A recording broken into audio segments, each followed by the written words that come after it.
Next question देखो बेटा, prove that f z is equal to x cube 1 plus i minus Y cube 1 minus i upon x square plus Y square when z not equal to 0 and 0 when z equal to 0 is continuous and CR equation are satisfied at origin 8 f dash 0 does not exist।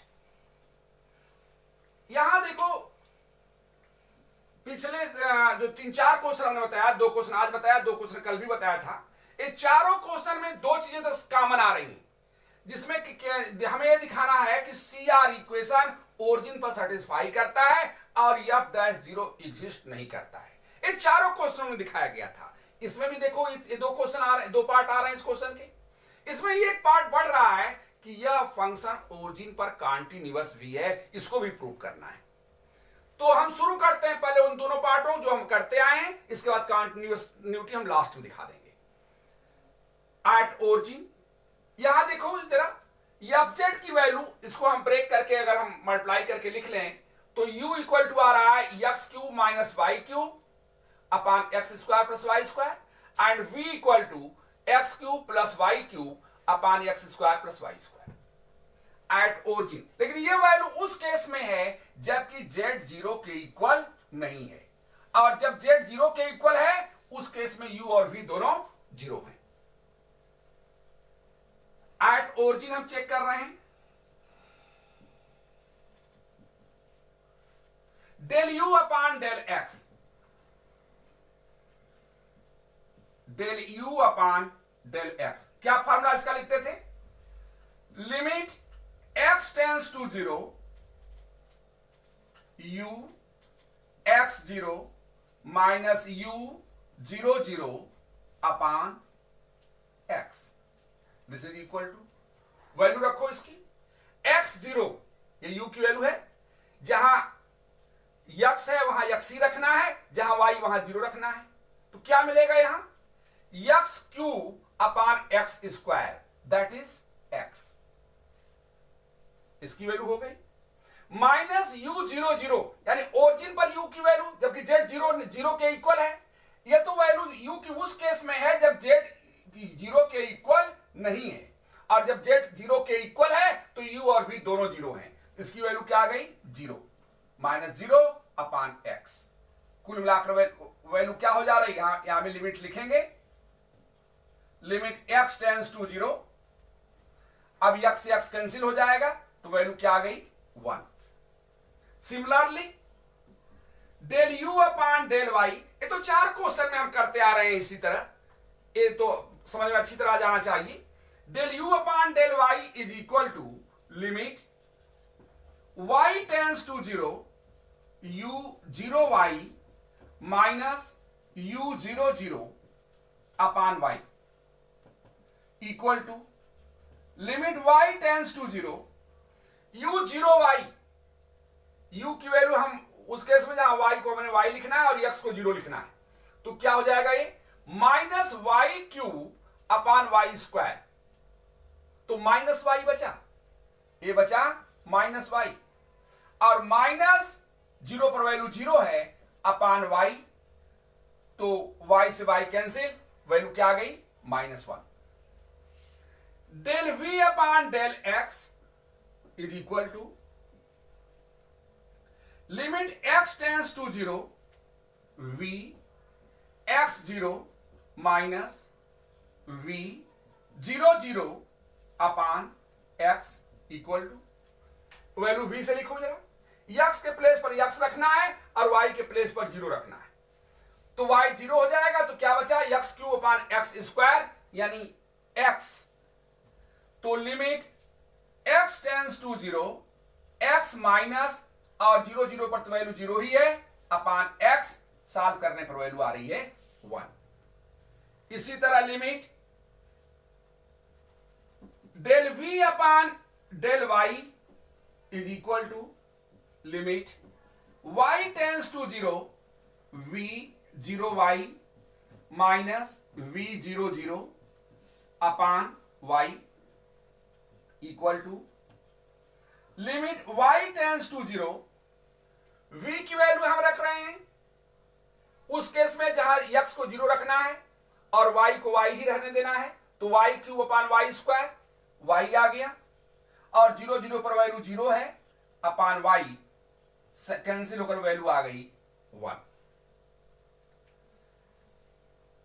Therefore del u upon del x, देखो del u upon del x की value क्या आई है 1, equal to होना चाहिए del u up del v upon del y, ये भी क्या है 1। तो हम लिख सकते हैं del u upon del x equal to del v upon del y, and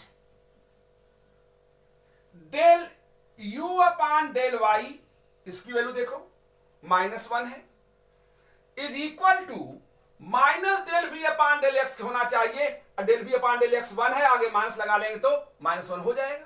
तो इसका मतलब del u upon del y is equal to minus del v upon del x। Therefore CR equation are satisfy at origin। तो ये first part इस question का solve हो गया। First part तो नहीं कर सकते, फर्स्ट पार्ट इन्होंने कंटीन्यूअस कहा है, हम जो यहां CR equation are satisfy at origin, इस पार्ट को हमने दिखा दिया।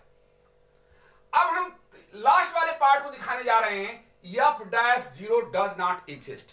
ये उसी तरह सॉल्व किया जाएगा जैसे हमने पिछले क्वेश्चन में सॉल्व किया है। हमें दिखाना है कि f'0 और एग्जिस्ट नहीं करता, और इसके लिए क्या क्या दिखाना पड़ेगा हमें कि f'0 की वैल्यू डिफरेंट पाथ पर डिफरेंट आ रही है।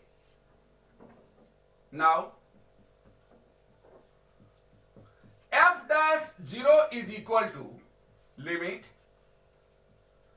z tends to 0 fz minus f0 upon z, and this is equal to limit x tends to 0 y tends to 0। fz की वैल्यू क्या हो, कैसे लिख लेंगे बेटा, x cube minus Y cube plus आई, x cube plus Y cube upon x square plus Y square, ये fz हो गया, माइनस f0 की वैल्यू 0, इसको ब्रैकेट में बंद कर दे रहे हैं, और अपान z लिखना है, ये हो गया 1 upon x plus i y. This is equal to limit x tends to 0 y tends to 0 x cube minus Y cube plus I, x cube plus Y cube upon x square plus Y square in the bracket x plus i y. ये value आ रही है f'0 की। अब अगर हम ये दिखा दें कि डिफरेंट पाथ पर इसकी वैल्यू डिफरेंट आती है, तो हम ये कह सकेंगे कि f'0 ओरिजिन पर एग्जिस्ट नहीं करता है। Now f'0 along y equal to x, देखो वैल्यू क्या मिल रही है हमें, लिमिट x टेंस टू 0, हम y के प्लेस पर x लिख रहे हैं, तो ये पार्ट क्या हो जाएगा 0 प्लस आई बचा यहां, और x cube plus x cube 2x cube अपान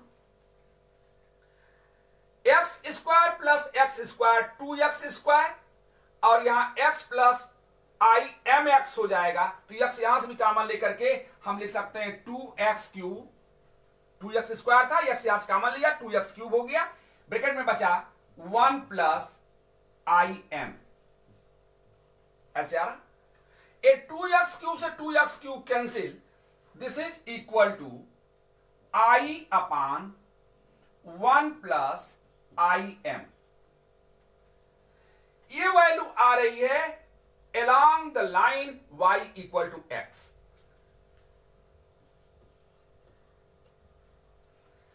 अब हम इसकी value along the curve,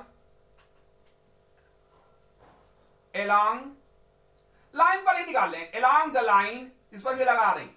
along the line कोई दो पाथ दिखा दो जहां की वैल्यू डिफरेंट डिफरेंट आ जाए तो ये कहने के लिए पर्याप्त हो जाएगा कि अब डैश जीरो एग्जिस्ट नहीं करता. along the line y equal to 0. तब देखो ये अब डैश जीरो की वैल्यू क्या रही. y इक्वल टू 0 हमने कह दिया. y के प्लेस पर 0 रख रहे हैं तो यहां बचा एक्स क्यूब. ये हो जाएगा लिमिट x टेंड्स टू 0. यहां बचा एक्स क्यूब प्लस आई एक्स क्यूब. तो एक्स क्यूब कॉमन ले लें तो 1 प्लस आई. नीचे हमने y को 0 कर लिया है तो एक्स स्क्वायर इंटू एक्स, नीचे बचेगा केवल एक्स क्यूब. तो एक्स क्यूब से एक्स क्यूब कैंसिल, इक्वल हो गया 1 प्लस आई. हम दोनों पाथों से देखें तो दोनों की वैल्यू डिफरेंट डिफरेंट आ रही है.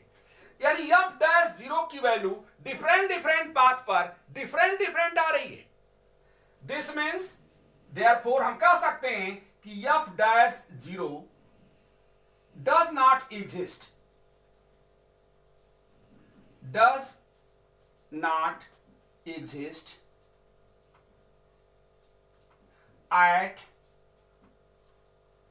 z equal to 0, that is at origin.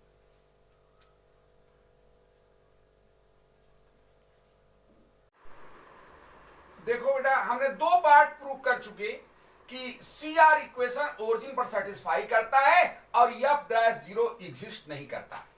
अब हम दिखाने जा रहे हैं कि यह फंक्शन कॉन्टिन्यूअस ओरिजिन पर कॉन्टिन्यूअस भी है. इसको दिखाने के लिए हम लिखते हैं f z equal to u plus i v. ये होता है. यह यू कैसा फंक्शन है? एक रेशनल फंक्शन है और वी भी एक रेशनल फंक्शन है. और हम जानते हैं कि रेशनल फंक्शन ऑलवेज कॉन्टिन्यूअस होता है उस केस में जब डिनोमिनेटर जीरो न हो. यानी u भी कॉन्टिन्यूअस होगा, v भी कॉन्टिन्यूअस होगा उस केस में जबकि x और y दोनों जीरो न हो. और ये u और v की वैल्यू ही उसी केस में दी गई है.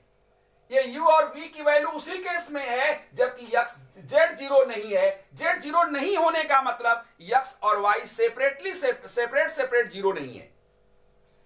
तो जब z की वैल्यू जीरो के इक्वल नहीं है उस केस में u और v दोनों रेशनल फंक्शन हैं इसलिए कॉन्टिन्यूअस होंगे.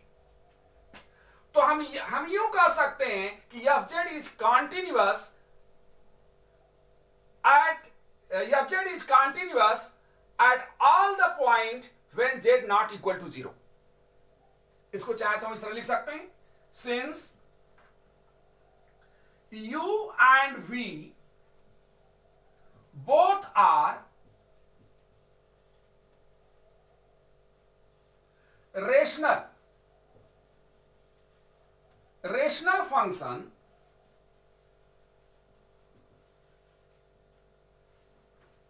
with non-zero denominator.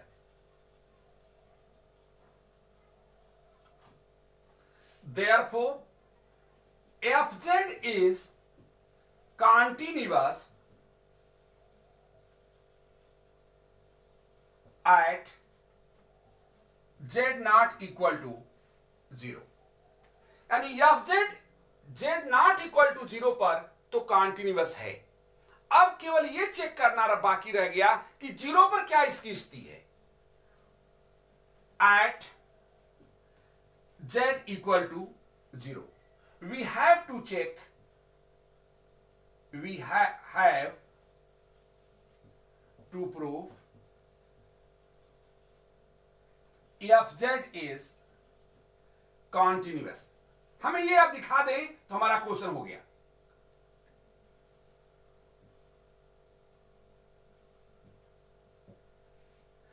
इसके लिए हम इसको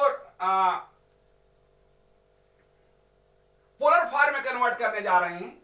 late x equal to r cos theta and y equal to r sin theta. Therefore u equal to r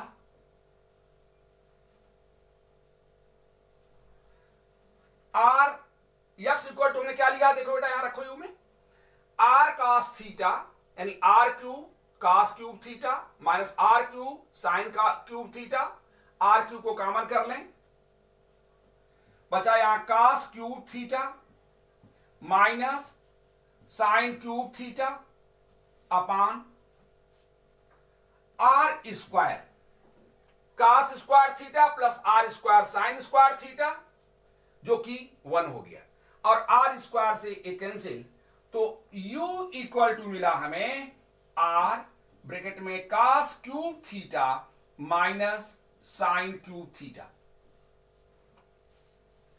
इसी तरह v इक्वल टू देखो क्या आ रहा, v equal to r cube cos cube theta plus sine cube theta upon r square से दो power cancel, this is equal to r cos cube theta plus sine cube theta. Therefore when z tends to 0,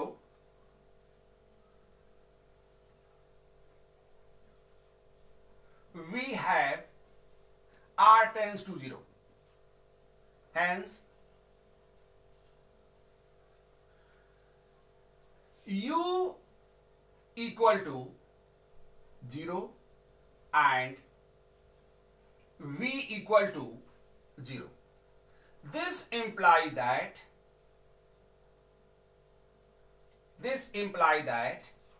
limit z tends to 0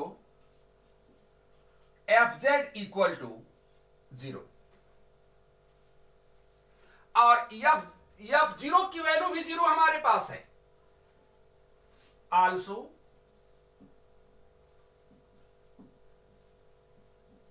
f0 equal to 0, therefore fz is continuous, fz is continuous at z equal to 0।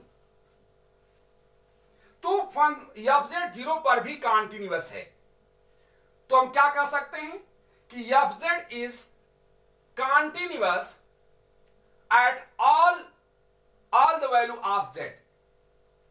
जरा इस part को फिर से देखो बेटा, यहां fz equal to ये value दिया है जब z 0 के इक्वल नहीं है, 0 दिया है z के इक्वल है, हमने इसको मल्टीप्लाई करके u और v को अलग कर लिया, और जब z 0 के इक्वल नहीं है उस केस में u और v दोनों रेशनल फंक्शन हैं और दोनों में डिनोमिनेटर 0 नहीं है क्योंकि z 0 नहीं है। तो जब रेशनल फंक्शन ऐसा मिले हमें जिसमें डिनोमिनेटर 0 नहीं है तो वह ऑलवेज कॉन्टिन्यूअस फंक्शन होता है। तो इसकी मीनिंग ये हुई, हमने लिख भी दिया है, इसकी मीनिंग ये हुई कि fz कॉन्टिन्यूअस फंक्शन है उस केस में जब z 0 के इक्वल नहीं है। अब हम बात करने जा रहे हैं जब z 0 के इक्वल है। हमने लिखा है कि fz is continuous at z not equal to 0, at z equal to 0 we have to prove fz is continuous।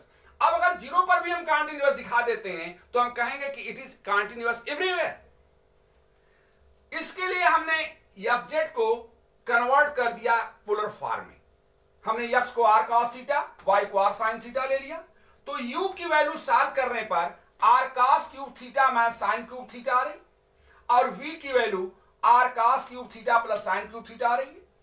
जब z 0 होगा तो पोलर फॉर्म में r 0 होगा, और r 0 होगा तो u की वैल्यू u की वैल्यू यहां r जीरो कर देंगे तो ये जीरो हो जाएगा, इस तरह v की वैल्यू में r जीरो कर देंगे तो ये भी जीरो हो जाएगा।